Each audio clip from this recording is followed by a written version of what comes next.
बिस्मिल्लाहिर्रहमानिर्रहीम, अस्सलाम वालेकुम। CSS PMS writing coach YouTube channel पर आपको एक मरतबा फिर से खुशामदीद और बहुत ही लंबे अरसे बाद आपको खुशामदीद कह रहे हैं। कुछ मसरूफियात की वजह से हमें टाइम नहीं मिल सका, तो चलें दोबारा स्टार्ट करते हैं। और आज का हमारा जो टॉपिक है वो है अ बिग टेस्ट अहेड, और ये डॉन न्यूज़ का ही है। मोहम्मद आमिर राना इस आर्टिकल के जो है ना लेखक हैं, इन्होंने लिखा हुआ है। और ये मोहम्मद आमिर राना अगर लिखा हो तो इसका मतलब समझ जाएं कि ये बंदा सिक्योरिटी टेररिज्म से रिलेटेड बातें कर रहा होता है। सेक्टेरियनिज्म इसका मेन जो है ना वो है area of concern, area of focus. तो विदाउट किसी देरी के हम अपने सेंटेंस की जानिब चलते हैं। ये इसका फेस है, ये ओरिजिनल बंदा भी है, ये लिखा भी हुआ है कि ये सिक्योरिटी एनालिस्ट है, टेररिज्म से रिलेटेड, सिक्योरिटी से रिलेटेड, ठीक है, ये सारे डिफेंस से रिलेटेड ये बातें कर रहा होता है। तो Sino-Pakistan relations initially evolved within a geo-economics framework after the launch of the BRI। तो वह कह रहा है कि साइनो का मतलब होता है पाकिस्तान। तो साइनो पाक रिलेशंस, इंडो अगर लिखा हो तो इंडो मतलब तो ऑब्वियस ही है।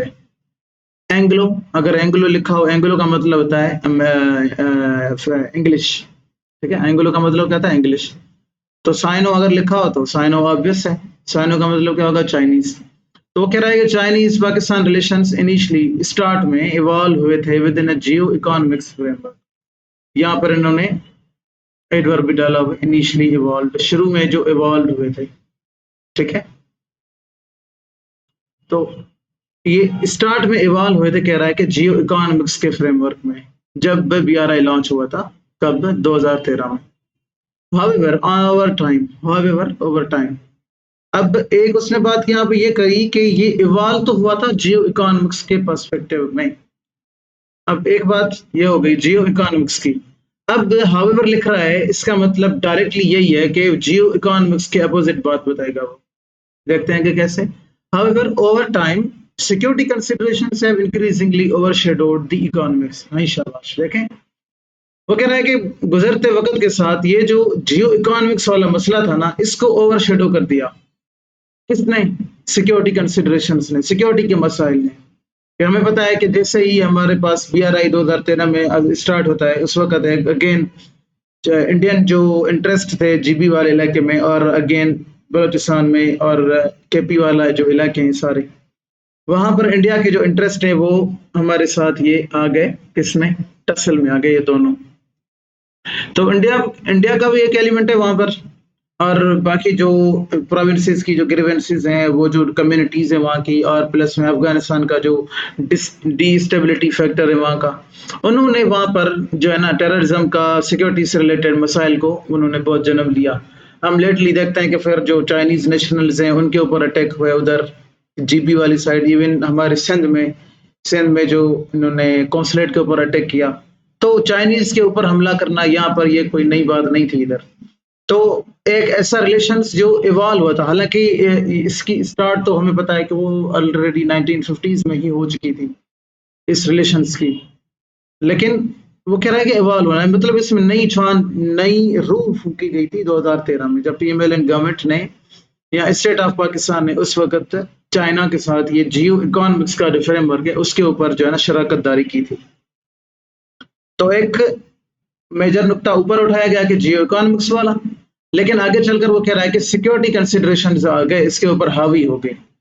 तो फिर क्या हुआ कि लिविंग द रिलेशनशिप स्ट्रगलिंग, यानी कि कौन सा रिलेशनशिप, ये पाकिस्तान का, पाकिस्तान और चाइना का। यहाँ पर देखो रिलेशनशिप के साथ द लगा के रखा है इसमें, ऊपर पाकिस्तान और चाइना की बात कर दी है इसने, रिलेशन की बात की हुई है ऑलरेडी यहाँ पे रिलेशंस, ये इधर। तो उसको दोबारा यहाँ पर रिलेशंस नॉर्मल लिखने की जरूरत नहीं थी, उसने सिर्फ यहाँ पर द लगा के उसको डेफिनेट बना दिया। The relationship struggling between the two domains. कौन सी टू डोमेन्स भाई? वो सिक्योरिटी और जियो इकोनॉमिक्स वाली, ठीक है। लाइक हम ये भी कह सकते हैं कि जियो पॉलिटिक्स और जियो इकोनॉमिक्स वाली। ये अभी हमारी जो स्टेट है वो क्या कर रही है, वो स्ट्रगल कर रही है। It is finding it hard के maintaining the balance between geo-economics and geopolitics. Okay. On the other hand, okay, जब on the other hand लिखा हो, however लिखा हो, ठीक है, तो इसका इनडायरेक्टली यही मतलब होता है कि जो आगे बात आएगी वो पिछली बात के अपोजिट में आएगी। अब वो लाजमी नहीं है कि अपोजिट वर्ड ही यूज करे, वो अपोजिट बात भी कर सकता है, कोई अपोजिट फ्रेज ऐड की जा सकती है। फॉर इंस्टेंस हम यहाँ पे फॉर इंस्टेंस ये लिख लेते हैं, ये उसने कहा I am working as a professional photographer. चलें जी, उसने कहा कि I am working as a professional photographer, लेकिन मेरा भाई जो है वो एक फिजिसिस्ट है। My brother is a physicist. Okay, अब हालांकि ये दो अलग बातें हैं, लेकिन इन दोनों के बीच में कंट्राडिक्शन ये है कि मैं एक काम कर रहा हूं, मेरा भाई दूसरा काम कर रहा है। तो यहां पर एक किस्म की कंट्राडिक्शन है। ओके, तो इस किस्म की कंट्राडिक्शन को आप कैसे लिखते हैं? फॉर इंस्टेंस आप यहां पर ये लिख लेंगे कि हाउ एवर माई ब्रदर, ये ऐसे हो सकता है, या फिर हाउ एवर की जगह आप ये भी लिख सकते हैं। क्या लिख सकते हैं? आप ऑन द अदर हैंड लिख सकते हैं यहाँ पे directly, on the other hand, ये ऐसे भी लिखा जा सकता है। और कभी कभार ये क्या होता है, इन दोनों का मर्जर होता है। यहाँ पे आप लिखते हैं however, however on the other hand, ये आप ऐसे भी लिखते हैं। तो ये तीनों इसके वेरिएंट्स हैं और दो तीनों ठीक हैं। अच्छा, अगर आपने ये तीनों नहीं लिखने तो आप सिंपली एक वर्ड भी लिख सकते हैं, और वो कौन सा है? यू नो वेरी वेल के वो कौन सा वर्ड है, लेट मी शो यू, ये वाला। आप ये दोनों नहीं लिख रहे ना लिखे, कोई मसला ही नहीं है, आप ये वर्ड लिख सकते हैं। But my brother is a physicist, but भी लिख सकते हैं आप, यू नो। तो सिंपल मुद्दा क्या है कि ये राइटिंग की टेक्निक होती है जिसमें आप जो है ना अपने अल्फाज को कम इस्तेमाल करते हुए बात को मुद्दा एक्सप्रेशन अच्छा करते हैं आप। ठीक है, तो वापस चलते हैं अपनी बात में। तो उसने इनिशियली बात की थी जियो इकोनॉमिक्स की, तो इसके बाद उस जियो इकोनॉमिक्स से शफल किया उसने सिक्योरिटी वाली बात को। तो एक बात जियो इकोनॉमिक्स की, दूसरी बात सिक्योरिटी वाली, दोनों के बीच में शफल करने के लिए दोनों डिफरेंट बातें, तो उसने यूज किया यहाँ पर हावेवर। सही है, हावेवर। लेकिन अब जब वो आगे चला तो उसने एक और मुद्दा उठाया, वो इसके अपोजिट था। तो वो क्या कर रहा है? ऑन दी अदर हैंड को इस्तेमाल कर रहा है, सेम जैसे मैंने यहाँ पे बताया कि आप हावेवर, सिर्फ आप हावेवर को अकेला इस्तेमाल करके भी काम निकाल सकते हैं, ऑन दी अदर हैंड का भी इस्तेमाल करके काम निकाल सकते हैं, इवन दोनों का मर्जर करके भी काम निकाल सकते हैं, या फिर ये सारे एडवर्ब ना लगाएं और सिंपली एक कंजंक्शन लगा लें, बट वाली। सही है, तो बट जब एज अ कंजंक्शन इस्तेमाल होता है यहाँ पर जैसे स्टार्ट में, तो वो एडवर्ब का काम करता है। ठीक है, तो ये वाला यहाँ पे। चले आगे चलते हैं। तो कह रहा है कि on the other hand Pakistan US relations have historically been strategic and security centric. तो उसके बरअक्स, यानी कि चाइनीज के बरअक्स, कि जब हमें जियो इकोनॉमिक्स भी था, वो कह रहा है कि सिक्योरिटी का भी है, लेकिन पाक और चाइना यूएस के जो रिलेशंस हैं वो कह रहा है कि ये स्ट्रेटेजिक हैं, और ये मतलब लंबे अरसे से वही चल रहा है। स्ट्रेटेजिक का मतलब होता है जो लॉन्ग लास्टिंग। ठीक है, और जो इसका अपोजिट होता है टैक्टिकल। टैक्टिकल का मतलब छोटे लेवल पे, छोटे अरसे के लिए। ठीक है, तो वो कह रहा है कि इसके बरक्स पाकिस्तान और यूएस के जो रिलेशंस हैं वो है स्ट्रेटेजिक और सिक्योरिटी सेंट्रिक। हमें क्लियर है कि यूएस ने हमें कोई भी इकोनॉमिक्स से रिलेटेड सपोर्ट नहीं करनी। हाँ, वो एक अलग बात है कि वो जो लोन्स वगैरह हैं वहां पर उनकी सपोर्ट मिल जाती है, आईएमएफ की या वर्ल्ड बैंक की। इसके अलावा यूएस के साथ हमारा कोई भी लेना देना नहीं है इकोनॉमिक्स के सेक्टर में। हाँ, लेकिन ये है कि सिक्योरिटी सेंट्रिक हमारी अप्रोच रही है अजल से लेकर अब तक, यानी कि अभी तक चल रही है। अभी भी ये जो यूएस हमारे साथ, ये ट्रंप जी जो लड़ाई कर रहा है हमारे साथ, इसका भी मेन मुद्दा यही है कि हमने सिक्योरिटी वाइज, यानी कि हार्ड पावर के थ्रू जो इंडिया को ये फेंटी लगाई है।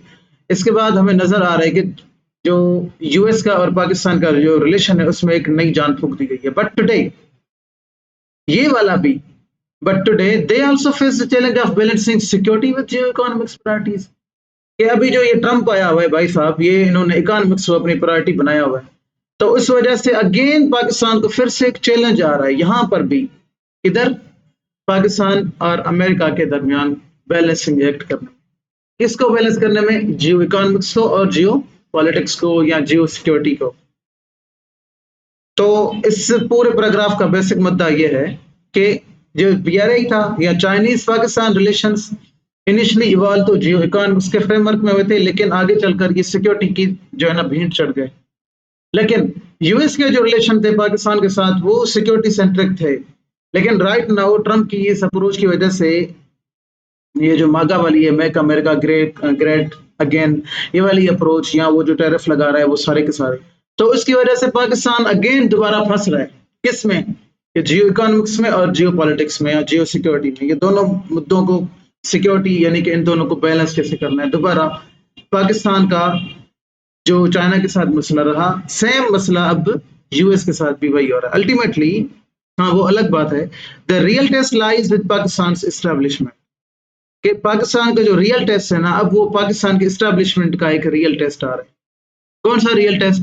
Whether it chooses to prioritise geo economics और maintain deeper security centred strategic ties with both global powers.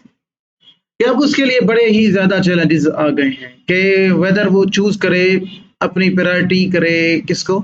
Jio economics को, कि यानी कि जो इकोनॉमी है अपनी इकोनॉमी को ठीक करे, अपनी मुआशियात को।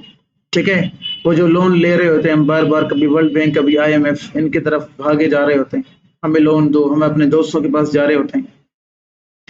तो वो कह रहा है कि अभी पाकिस्तान की जो सिक्योरिटी एस्टेब्लिशमेंट है या ओवरऑल गवर्नमेंट है वो स्ट्रगल कर रही है, और ये उसकी टेस्ट भी यही है कि वेदर वो अब जो इकोनॉमिक्स को चूज करेगी या मेंटेन करेगी deeper security centred strategic ties दोनों के साथ। ठीक है, दोनों मतलब यूएस और चाइना के साथ। Nevertheless, these options will inevitably come with conditions attached। वो अलग बात है कि दोनों जो ऑप्शंस हैं, चाहे वो जियो इकोनॉमिक्स वाला हो या जियो सेंट्रिक जो सिक्योरिटी वाला हो, तो वो कह रहा है कि दोनों जो चॉइसेस हैं हमारे पास, ये हमें थाली में डालकर नहीं मिलने वाली। इसके साथ साथ कुछ ना कुछ कंडीशंस लगी होंगी जो हमें जो मीट करनी पड़ेगी। तो यहाँ पर भी अगेन बेहतरीन खूबसूरत इस्तेमाल किया हुआ है। अल्टीमेटली ये ओपिनियन एडवर्ब डाला हुआ है उन्होंने। तो आखिरकार ठीक है, और यहाँ पर एक और हम इसको क्या कहते हैं, पंक्चुएशन की साइन है ये क्या है, डैश लगाया हुआ है। कि उसने कहा कि the real test lies with the establishment, Pakistan establishment, क्योंकि पाकिस्तान की एस्टेब्लिशमेंट का अब रियल टेस्ट है। अब वो आगे बताएगा कि उसका रियल टेस्ट है कौन सा। अच्छा, तो यहाँ पर जो इन्होंने डैश डाला हुआ है ना, तो सेम डैश वाली बात आप कॉलन डालकर भी कर सकते हैं। मैं इधर इधर लेके मैं जरा इसको इधर यहाँ पर लिखता हूँ। यही बात है, आप ये वाली काम इधर ऐसे भी कर सकते हैं। इन्होंने डैश डाला हुआ है, आप यहाँ पर डैश के बजाय क्या करें, कॉलन डाल दें इधर। ठीक है, whether it chooses to prioritise geo economics or maintain deeper security centered strategic ties with both global powers, ये दोनों ठीक है। ठीक है, तो अब आगे चलते हैं जरा, और इसके बाद आगे वो एक और मुद्दा उठाता है, nevertheless these options will inevitably come with the conditions attached। देखो, यहाँ पर भी एक ओपिनियन एडवर्ब डाला हुआ है और यहाँ पर भी एक और एडवर्ब डाला हुआ है, ओपिनियन एडवर्ब हम इसको कहते हैं। अब अगेन अगर चले अगले ही मुद्दे में, वहां पे एक और डाला हुआ है ओपिनियन एडवर्ब अपेरेंटली, कि बज़ाहिर चाइना's foremost concern remains security। लग तो ऐसे रहा है कि चाइना का जो सबसे बड़ा मेजर मुद्दा है ना पाकिस्तान के साथ अभी के लिए, वो है security. At the same time the US emphasizes the economic dimension, oh my god, framing its engagement as both an opportunity for financial advantage and a means to elevate Pakistan's political profile, particularly in the context of the changing politics of South and West Asia। लेकिन वो ये भी कह रहा है कि China का तो हमें नजर आ रहा है कि फिलहाल सिक्योरिटी से रिलेटेड मसाइल हैं। हमें नजर आ रहा है कि चाइना कभी इंडिया जा रहा है, कभी अफगानिस्तान जा रहा है, फिर वहीं से अभी यूएस चाइना का जो फॉरेन मिनिस्टर है वांग ही, उसकी विजिट हुई है। चाइना को अपने लाले पड़े हुए हैं ऊपर सेंट्रल एशिया वाली जानिब, जहाँ के ETIM जो है एक ऑर्गेनाइजेशन जो उनके लिए सरदर्द बनी हुई है। तो वो कहना चाह रहा है कि आमिर राना के बज़ाहिर तो यही लग रहा है कि चाइना का जो फोरमोस्ट कंसर्न है वो सिक्योरिटी है, तो वो कहना चाह रहे हैं कि पहले सिक्योरिटी आएगी तभी अमन आएगा, पहले सिक्योरिटी फिर अमन, अमन की वजह से ही फिर हमारी डेवलपमेंट होगी। चाइना ने इसके अपोजिट काम किया हुआ है। 2013 से ऑनवर्ड्स चाइना ने कहा कि हम डेवलपमेंट करेंगे, उस डेवलपमेंट की वजह से लोग इंसान के बच्चे बन जाएंगे, लेकिन ऐसा नहीं हुआ। पाकिस्तान में इसके बरअक्स बातें हुई। जैसे ही चाइना डेवलपमेंट पैकेज लेके आया, इसके अपोजिट बातें हुई, सिक्योरिटी के मसाइल बढ़ गए। अब चाइनीज जो फ्रेम बुक है वो ये कहना चाह रहे हैं कि पहले हम सिक्योरिटी के मसाइल ठीक करें, पीस लेके आए रीजन में। जैसे ही पीस एस्टेब्लिश होगा तो कंट्रीज आपस में ट्रेड करेंगे, ठीक है। तो उस ट्रेड की वजह से ये सारे इंसान के बच्चे बन जाएंगे। इन दोनों के जो जितने भी कंट्रीज है, इनके इंटरेस्ट आपस में मर्ज करेंगे। The moment they merge their interest, the peace, tranquility, and everything else will fade away. Okay, so this is the last paragraph, and we will end our video there. तो अब वो कहना चाह रहा है कि चाइना का तो हमें नजर आ रहा है कि सिक्योरिटी का है, लेकिन the US emphasis this economic dimension. लेकिन ये जो यूएस वाला है वो इकोनॉमिक डायमेंशन के ऊपर रिसेंटली वो एम्फेसिस दे रहे हैं, framing its engagement as both an opportunity for financial advantage, कि वो जो हमारे साथ एंगेजमेंट कर रहा है अमेरिका, वो उसको ऐसे फ्रेम कर रहा है कि ये हमारे लिए ही फाइनेंशियल एडवांटेज है। ऑफ कोर्स वो फाइनेंशियल एडवांटेज है कि जब वो हमारे माइनिंग सेक्टर में या बिटकॉइन में या वगैरह वगैरह, यहाँ पर ये जितने भी लेटली अमेरिकन इंटरेस्ट यहाँ हमारे रीजन में डेवलप हो रहा है, उससे हमें फायदा मिलेगा, there is no doubt about it, and means to elevate Pakistan political profile. और ये एक जरिया है पाकिस्तान का पॉलिटिकल प्रोफाइल को एलिवेट करने का, इंक्रीज करने का, एनहांस करने का, बढ़ावा देने का। एलिवेट का मतलब होता है बढ़ावा देना।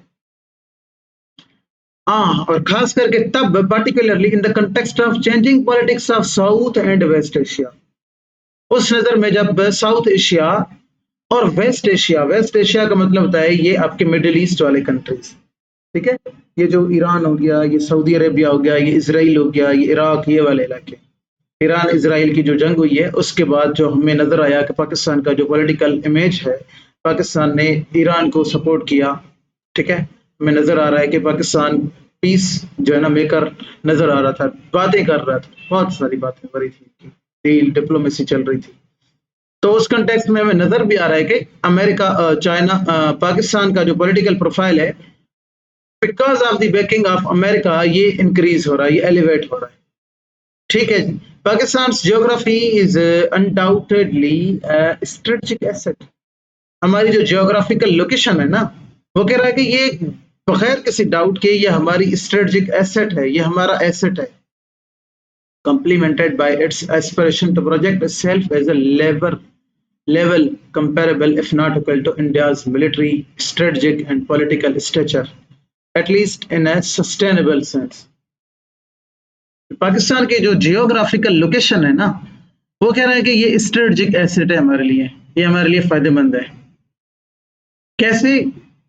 Complimented by its aspiration to project itself at a level, एक इस तरह की लेवल पर पहुंचाना कि जब हमें नजर आ रहा है, बज़ाहिर क्लियर है कि इंडिया की जो मिलिट्री है वो बड़ी है, उसकी स्ट्रेटेजिक और पॉलिटिकल स्टेचर वो हमसे ऑफकोर्स बड़ा है, बिकॉज उनकी पॉपुलेशन बड़ी है, उनकी जो जियोग्राफी है मतलब एरिया वाइज वो बड़े हैं हमसे, देयर इज अ लॉट, वो बहुत ही बड़ा एरिया वाइज है उनका, उनकी इकोनॉमी हमसे लार्जर है, उनकी मिलिट्री हमसे बड़ी है। तो एटलीस्ट वो कह रहा है कि पाकिस्तान की जो जियोग्राफिक लोकेशन है ना, वो हमें एज प्रोवाइड करती है, और उस एज को प्रोवाइड करने की वजह से हम क्या करते हैं, हम अपना स्टेचर इंक्रीज कर सकते हैं, और हमने बाय द टाइम अक्रॉस जो हमारी लाइफ है, लाइफ लाइन, उसको हमने इसको इस्तेमाल किया भी है। जो अफगान जिहाद 1979, ये जो रशिया आया था, सोवियत यूनियन अफगानिस्तान में, तो उसको काउंटर करने के लिए अमेरिका ने हमें हमारे साथ मिलकर जो है ना वो उसको भगाया वहां से। तो उसके बाद हम देखते हैं कि 2001 के बाद जो 9/11 हमले हुए थे अमेरिका में, उसके बाद जो वार ऑन टेरर जो अमेरिका ने स्टार्ट की, वहां से भी हमें नजर आ रहा है कि उन्होंने प्रॉब्लम्स क्रिएट की पाकिस्तान, जो हमारा जो स्ट्रेटेजिक लोकेशन है उसकी वजह से हमें था वो वार ऑन टेरर, ठीक है। इसके बाद जो अफगानिस्तान से अमेरिका निकला, तो अमेरिका के अपने भी इंटरेस्ट है वहां पे अब राइट नाउ अफगानिस्तान में, तो वो कह रहा है कि ये सारे के सारे मसले मसाइल होने के बावजूद पाकिस्तान ने अपनी जो जियोग्राफिक लोकेशन है उसको बहुत ही खूबसूरत तरीके से यूज किया हुआ है और आगे भी हमें नजर आ रहा है कि वो उसको ही यूटिलाइज करेंगे आगे। तो यहाँ से हम अपनी वीडियो को कल किसी और टॉपिक के साथ मोस्ट प्रोबेबली हम आएंगे आपके पास और कोशिश करेंगे कि ये वीडियो थोड़ी बहुत छोटी करें ताकि हम फिर अपना कुछ और काम भी कर लें। पेपर्स आ रहे हैं CSS के और उससे पहले MT चल रहा है तो प्रिपरेशन भी चल रही है, तो लिहाजा हमें इतना टाइम नहीं मिलेगा कि हम रेगुलरली आपके साथ जो है ना इंटरेक्शन करें, लेकिन जितना हो सका कर लेंगे। ठीक है जी, तो तब तक के लिए कल या मे बी किसी दिन कोशिश करें कि लगातार आपके साथ हमारा इंटरेक्शन हो। तो इस ज़मन में हम फिर कभी मिलेंगे आपके साथ इसी हफ्ते में किसी दूसरे दिन, मैं भी कल आ जाए परसों आ जाए किसी भी दिन कोशिश करेंगे कि हम इसको कंटिन्यू करते हैं। ठीक है जी, तो तब तक के लिए अगर आपने हमारा यूट्यूब चैनल नहीं फॉलो किया तो उसको फॉलो कर लें और साथ में वो बेल आइकन बटन दबा दें ताकि अगली कोई भी वीडियो आपके साथ पहुंचे। ठीक है जी, मिलते हैं तब तक के लिए, अल्लाह हाफिज।